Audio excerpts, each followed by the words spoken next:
ပေါ့နော် grammar မှာနေပြီးတော့ရေးလို့ရတယ်ဖတ်လို့ရတယ်ပြောလို့ရတယ်ဆိုတဲ့အကြောင်းကိုကျွန်တော်ဒီမှာအဲ့ဒါဘယ်လို sentence နဲ့ဘယ်လိုပြောရမလဲဆိုတဲ့အကြောင်းကျွန်တော်ဒီနေ့သင်ခန်းစာမှာပြပြသွားမှာဖြစ်ပါတယ်အဲ့တော့ကျွန်တော်တို့အားလုံးလေ့လာရအောင်အဲ့တော့ကျွန်တော်တို့ဒီမှာလေ့လာမှာကျွန်တော်တို့ how to create your own questions with verb2b ဒါ verb2b ပဲရှိသေးတယ်เนาะဒါ label busy beginner for beginner အတွက်ပဲရှိသေးတယ်အဲ့တော့ကျွန်တော်မြန်မာလိုက verb2b နဲ့ကျွန်တော်ရေးပြောတဲ့မေးခွန်းတွေကိုကိုယ်ပိုင်ဖန်တီးမယ်နော်ကိုယ်ပိုင်ဖန်တီးကြမယ်နော်ဒီအောက်စီကမှပဲကျွန်တော်တို့ copy မယူဘူးဘာမှလည်းအောက်ကိုစရာမလိုကိုယ့်အောက်ဖန်တီးမယ်အဲ့ဆိုကျွန်တော်ဘယ်လိုဖန်တီးမလဲရှင်းသွားရအောင် The mechanic of question and the formatted ဒီမှာတော့အဟောင်းမေးခွန်းများကိုတိစောက်ရှင်းအဟောင်းမေးခွန်းများဆိုတာကျွန်တော်တို့ဟောင်းအဲ့လိုပုံစံမျိုးနော်ဒါပေမဲ့ဒီမှာအဟောင်းမေးခွန်းများကိုတိစောက်မယ်အဲ့တော့ဘယ်လိုတိစောက်မလဲဒီမှာကြည့်မယ်ဟုတ်နော်ဒါဒီအပေါ်မှာပြထားတာက subject predicate object present object ကကျွန်တော်တို့ sentence တစ်ကြောကိုကျွန်တော်တို့ analyze လုပ်တာနော်စစ်ဆေးတာပေါ့နော်ခွဲဖြောစစ်ဖြာတာပေါ့ဗျာအဲ့တော့ကျွန်တော်တို့ဘာတွေပါလို့ဆိုရင်ကျွန်တော်တို့ဒီမှာပထမဆုံးလိုက်စီရမှာကျွန်တော်တို့ subject ဆိုတာ you ပေါ့နော်ပြီးရင် predicate ဆိုတာကျွန်တော်တို့ are where will be ဒါ predicate object ဆိုတာက an air hostess ပေါ့နော်PO ဆိုတာ preposition object ဖြစ်ပါပြောတာဖြစ်ပါတယ် preposition object ဆိုတာကိုနောက်ထပ်ကြိုက်တဲ့လောက်နောက်မှထည့်လို့ရသေးတာပေါ့နော်အဲ့တော့ဒီနေရာမှာတခုရှိတာကကျွန်တော်တို့ ဆိုတာဘာလို့ရှေ့ကိုရောက်တော့တာလဲ predicate ဆိုလို့ရှိရင်ကျွန်တော်တို့ questionဖြစ်နေလို့နော် question formatted question ဖြစ်နေလို့ ဆိုတဲ့ predicate ကရှေ့ကိုရောက်တော့တာဖြစ်ပါတယ်အဲ့တော့ကျွန်တော်တစ်ခါလောက်ရှုံးမယ်ဆိုမယ် Are you an air hostess on the flight? Were you an air hostess on the flight? Will you be an air hostess on the flight? ဘာလို့ဒါမြန်မာလိုကဘာလဲဆိုလို့ရှိရင်မင်းကလေပေါ်မှာလေမတယောက်ဖြစ်သလားဖြစ်ခဲ့သလားဖြစ်မှာလားအဲ့တော့ဒါတခါတည်းကျွန်တော်တို့ဒီ question ပေါ့နော် question formatted question တခါတည်း၃ကြုံဖြစ်တော့တာဖြစ်ပါတယ်၃ကြုံဘာလို့ဖြစ်ရလဲဆိုတော့ကျွန်တော်တို့ဒီမှာ present tense ရယ် past tense ရယ် future tense ပေါ့ future tense ပေါ့နော်ကာလပိတ်စုပိုင်းအတိုက်အနာဂတ်ဆိုပြီးတော့ tense ၃မျိုးနဲ့ပြောလိုက်တဲ့အတွက်ကြောင့်ကျွန်တော်တို့ဒီနေရာမှာquestion ၃မျိုးဖြစ်တော့တာပေါ့နော်ဒီကြောင့်လေးတည်တန်းအဲ့လိုလေးလံနေစရာမလိုပြောလိုက်တဲ့တခါတည်းဘာလို့ဆိုတော့ဒီခုကျွန်တော်တို့ပြောနေတဲ့ team မှာစကားပြောနေတဲ့ team မှာလည်းကျွန်တော်တို့ tense ၃မျိုးနဲ့ပဲပြောတာများတယ်လေဘာကြောင့်လဲပြောပိတ်စုပိုင်းအကြောင်းနဲ့ပြောမယ်နောက်တစ်ခုကဒီအတိုက်ကြောင်းနဲ့ပြောမယ်ပြီးရင်ဒီဖြစ်လာမယ့်ဟာ future နဲ့ပြောတယ်အဲ့ဒါနဲ့ပဲပြောတာများတာပေါ့နော်အဲ့ကြောင့်မို့စကားပြောတဲ့ခါမှာလည်းကျွန်တော်တို့ဒီ tense ၃မျိုးနဲ့ပြောတာပဲများတယ်ဒါ tense အကြီးပေါ့နော် tense အကြီး၃မျိုးနောက်တဲ့ tense အများကြီးရှိပါသေးတယ်အဲ့တော့ကျွန်တော်ဒီလောက်ဆိုနားလည်မယ်ထင်ပါတယ်အဲ့တော့ကျွန်တော်နောက်တစ်ခုတွေ့ရအောင်နောက်တစ်ခုကပါလဲဆို match check ကဘာလို့ပေးရလဲဆိုလို့ရှိရင်ကျွန်တော်တို့ပို့ပြီးတော့နားလည်အောင်တယ်ပို့ပြီးတော့ထည့်အောင်တယ် match check ပေးရတာဖြစ်ပါတယ်အဲ့တော့အဖြေဆိုတာဝက်ကြအဖြေဆိုတာကကျွန်တော်တို့ဝက်ကြခွက်ချင်းမဟုတ်ဘူးနော်ဒီမှာဟောင်းကျုံဖြေလို့ရှိရင် yes နဲ့ဖြေမယ်မဟောင်းကျုံဖြေလို့ရှိရင်တော့ကျွန်တော်တို့ no နဲ့ပဲဖြေမှာပေါ့နော်ဒါပေမဲ့ဖြေတဲ့နေရာမှာလည်းကျွန်တော်တို့ဖြေနေမျိုးရှိပါသေးတယ်အဲ့တော့တော့ရအောင်ဒီမှာကြည့်မယ်ဒီမှာ the way of long answer ဒါအခြေဖြေနေနော်အခြေဖြေနေဆိုတာကဒီမှာခုနကခွက်ချင်းတော့မေးလိုက်တဲ့ဟာကိုပြန်ပြီးတော့ဖြေထားတာဖြစ်ပါတယ်အခြေဖြေနေတဲ့ဖြေတာဖြစ်ပါတယ်အဲ့တော့ yes I'm an air hostess on the flight Yes, I was an air hostess on the flight. Yes, I will be an air hostess on the flight. နော်မြန်မာလိုကဟုတ်ကဲ့ကျွန်မကလေပေါ်မှာလေမတယောက်ဖြစ်သည်ဖြစ်ခဲ့သည်ဖြစ်လိမ့်မည်ဒီနေရာမှာလေးတခုပြောချင်တာကဘာလဲဆိုလို့ကျွန်တော်တို့စကားပြောတဲ့အခါမှာသူပြောလိုက်တာကကျွန်တော်တို့ဒီ tense ၃မျိုးနဲ့သူက present tense နဲ့မေးလိုက်တာလားနော်ကို past tense နဲ့မေးလိုက်တာလားဒါမှမဟုတ်ကျွန်တော်တို့ future tense နဲ့မေးလိုက်တာလားမြန်မာလိုကပြောရမယ်ဆိုလို့ရှိရင်တော့ပိတ်စုပိုင်းလက်ရှိပိတ်စုပိုင်းနဲ့မေးလိုက်တာလားပြီးခဲ့တဲ့အတိုင်းနဲ့မေးလိုက်တာလားဒါမှမဟုတ်ဖြစ်လာမယ့်အနာဂတ်နဲ့မေးမှာလားအဲ့ဒါနဲ့ပဲကျွန်တော်တို့မေးတဲ့ဟာကိုလည်းကျွန်တော်တို့ဖြေတတ်ဖို့လိုတယ်yes ဆိုတော့အကုန်လုံးက yes လို့ပဲပြောရတာပဲလေဒါပေမဲ့ဖြေတဲ့နေရာမှာသူက present နဲ့မေးလိုက်ကျွန်တော်တို့ present နဲ့ပြန်ဖြေရမယ်သူက present နဲ့မေးလိုက်တာကိုက past နဲ့တော့ပြီးတော့ဖြေလို့မရဘူးလေ future နဲ့တော့ပြီးဖြေလို့မရဘူးဒါဆိုမှားမှာပေါ့နော် grammar နည်းချက်ကြည့်မယ်ဆိုရင်တကယ်ကိုမှားတာ post present မှားတာဒါဒီလိုရှေ့ရောတယောက်မှလည်းမဖြေဘူးနော်ဒါစာရေးတဲ့နေရာမှာ writing နေရာမှာသုံးတာတယ်နော် writing ဒီစာရေးတဲ့နေရာမှာသုံးတာပေါ့နော်အဲ့တော့ negative sentence ကိုသွားမယ် negative sentence ပေါ့နော် answer negative sentence answer ပေါ့အဖြေပေါ့ no I'm not an air hostess on the flight no I was not an air hostess on the flight no I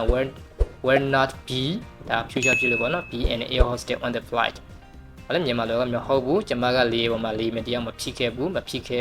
ဘူးဖြစ်လိမ့်မှာမဟုတ်ဘူးဆိုပြီးတော့ကျွန်တော်တို့ tense ၃မျိုးနဲ့ပဲပြန်ဖြေလိုက်ရရှင်ဖြစ်ပါတယ်ဒါကအခြေဖြေနေဒါကျွန်တော်တို့ကိုယ်စကားပြောနေချိန်မှာဒါမသုံးဘူးလေဒါသုံးတာဒီ writing တို့ဘောနော်တကယ်ကို professional သုံးတာများတယ်ဘောနော်ဒီတော့အခြေကြီးမေးတာတယောက်မှလည်းမဖြေဘူးလေအဲ့တော့ကျွန်တော်နောက်တစ်ခုသွားမယ်အတူဖြေနေသွားမယ် ဒီမှာ the way of short answer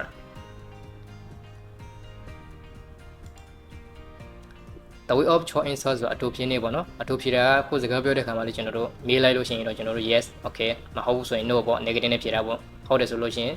ဟုတ်နဲ့ affirmative နဲ့ဖြေတာပေါ့ဗျာ yes I'm နော် no I am past tense present နဲ့ဖြေတာပေါ့နော် yes I was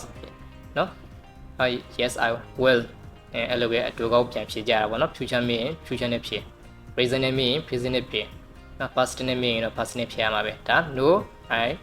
I'm no ဆိုလို့ရှိရင် negative ပေါ့နော် negative နဲ့ဖြေတာဖြစ်ပါတယ်ဒီလောက်ဆိုကျွန်တော်ဖြေနေကိုနားလည်မယ်လို့ထင်ပါတယ်အဲ့တော့နောက်တစ်ခုတွေ့အောင်နောက်ခုနကပြလိုက်တာကကျွန်တော်တို့ you ကိုနေပြီးတော့အနေနေရာမှာသုံးလိုက်တာဖြစ်ပါတယ်နော်အနေနေရာမှာသုံးတာဖြစ်ပါတယ်အများနေရာကိုတွေ့အောင်အများနေရာပါလဲဆိုလို့ရှိရင် are you owners on the are you owners of the house နော် where are you owners of the house where you မနော် where are you owners of the house translation sentence English စစ်မယ်ဆိုလို့ရှိရင်ကျွန်တော်တို့ you ကပါလဲ subject PD ကပါမှာလဲဒီမှာ are where will be ပေါ့နော် will ပေါ့နော်ဒါ future PD ကပေါ့ owner ဆိုတာကြတော့ကျွန်တော်တို့ပါလဲ object of the house ဆိုတာကျွန်တော်တို့ preposition object အဲ့လိုပဲခွဲရမှာပေါ့နော်အဲ့တော့ဒီမှာတခုကြည့်မယ်ပြီးလို့ရှိရင်ဒီမှာ translation က main ကအင်းရဲ့ပရှင်များဖြစ်ကြသလားပေါ့နော်အမေနဲ့မေးတဲ့အတွက်ကြောင့်ကျွန်တော်တို့ use ဆိုတာဒီနေရာမှာအများနဲ့မေးထားတာဖြစ်တဲ့အတွက်ကြောင့်ကျွန်တော်အများနဲ့ပြန်ဖြေရမှာမေးရမှာပဲလေမင်းတို့ကအင်ရဲ့ပိုင်ရှင်များဖြည့်ကြသလားဖြည့်ခဲ့ကြသလားဖြည့်ကြမှာလားဆိုပြီးတော့ကျွန်တော်တို့မေးလိုက်တာဖြစ်ပါတယ်ယူကိုအများနဲ့မေးလိုက်တာဖြစ်ပါတယ်အဲကြောင့်မို့ဖြည့်တဲ့နေရာမှာလည်းကျွန်တော်ဆက်ကြည့်အောင်ဒီမှာအရှိဖြစ်နေ the way of long answer နော်ဒါခုနကမေးလိုက်တဲ့ question ကိုပြန်ပြီးတော့ဖြည့်တာအရှိဖြစ်နေဖြစ်ပါတယ်အများနဲ့မေးတာနော်ယူကိုဒီနေရာမှာအများနဲ့သုံးတာဖြစ်ပါတယ်ခုနကအနေနဲ့ကိုကအများနဲ့မေးတာဖြစ်လို့ကျွန်တော်တို့အများနဲ့ပဲပြန်ဖြည့်မှာဖြစ်ပါတယ် yes we are owners of the house yes we were owners of the house yes we will be owners of the house ပြီးတော့ကျွန်တော်တို့ဒီပြန်ပြီးတော့ဖြည့်တာပေါ့နော်အရှိပြန်ဖြည့်တာပေါ့ yes နဲ့ဟောဝဲကြနဲ့ပြန်ဖြည့်တာပေါ့နော်ဟုတ်ကဲ့ကျွန်တော်တို့ကဆိုတာကအများနဲ့ဖြည့်တာနော်အများနဲ့မေးလို့အများနဲ့ဖြည့်တာလေအင်းရဲ့ပိုင်ရှင်များဖြည့်ကြသည်အင်းပိုင်ရှင်များဖြည့်ခဲ့ကြသည်ဖြည့်ကြလိမ့်မည်ဆိုပြီးတော့ tense 3မျိုးနဲ့ပဲတခါလေးဖြည့်လိုက်ရချင်းဖြည့်နေတာကြတော့ negative ဖြည့်နေဆိုတာno we are not owners of the house no we were not owners of the house no we will not be owners of the house နော်ဒါကြတော့ကျွန်တော်တို့ဒီ negative အရှိဖြည့်တာပေါ့နော်နောက်တစ်ခုဖြည့်နေတာ6ပြီးတော့ဖြည့်တာနော်6ပြီးတော့ဖြည့်တာနောက်ကို6ပြီးအတူကောက်ချုံပြီးတော့ပို့ပြီးတော့ဖြည့်လိုက်ဒါလည်းအရှိဖြည့်နေတစ်မျိုးပဲ no we aren't owners of the house no we weren't owners of the house no we won't be owners of the house ပြီးတော့ကျွန်တော်တို့ဒီက negative နဲ့ဖြည့်ဖို့2မျိုးရှိပါတယ်ဒါပေမဲ့အရှိပဲဘာလို့ရှိဒီနေရာမှာနေပြီးတော့ကျွန်တော်တို့ဒီ not ကိုမြှောက်ပြီးတော့သုံးလိုက်တာဖြည့်လိုက်တာဖြစ်တဲ့အတွက်ကြောင့်ကျွန်တော်တို့ဒီကပုံစံမျိုးရှိပါတယ်အဲ့ဒါ translation ကတော့မဟုတ်ဘူးကျွန်တော်တို့ကအင်ရေးပိုင်ရှင်များမဖြစ်ကြဘူးမဖြစ်ခဲ့ကြဘူးဖြစ်ကြလိမ့်မယ်မဟုတ်ဘူးဆိုပြီးတော့ကျွန်တော်တို့ကြားဆိုတဲ့အများနဲ့ပြန်ဖြည့်ရခြင်းဖြစ်ပါတယ် test 3မျိုးနဲ့ဖြည့်တာပေါ့နော်အဲ့နောက်တစ်ခုသွားမယ်နောက်တစ်ခုက the way of short answer ဒါကြတော့အတူဖြည့်နေနော်အတူဖြည့်နေ yes we are ဒါအမေပေါ့နော်အဟောင်းနဲ့ပြန်ဖြည့်တာပေါ့နော်အတူကောင်းနဲ့ပြန်ဖြည့်တာပေါ့yes we will yes we will ဆိုပြီးတော့အဲ့လိုဖြည့်ပါတယ် negative ဆိုလို့ရှိရင်2မျိုးလာမယ် negative က no we are not no we will not no we will not ဒါတစ်မျိုးပေါ့နော် negative နဲ့အတူဖြည့်တာနောက်တစ်ခုကအတူဖြည့်တာပါလဲဆိုရင် no we aren't no we weren't နောက်တစ်ခုက no we won't ဆိုပြီးတော့ကျွန်တော်တို့ဒီလိုချော answer ပေါ့နော်အတူဖြည့်လို့ရပါတယ်ဒါကစကားပြောတဲ့အခါမှာသုံးတာပေါ့နော်စကားပြောလို့ရှိရင်တော့ဒီလိုပဲမသုံးတော့ပါဘူးဒါပေမဲ့ yes no တကယ်ကို grammar နဲ့ပြောမယ်ဆိုလို့ရှိရင်တော့ဒီ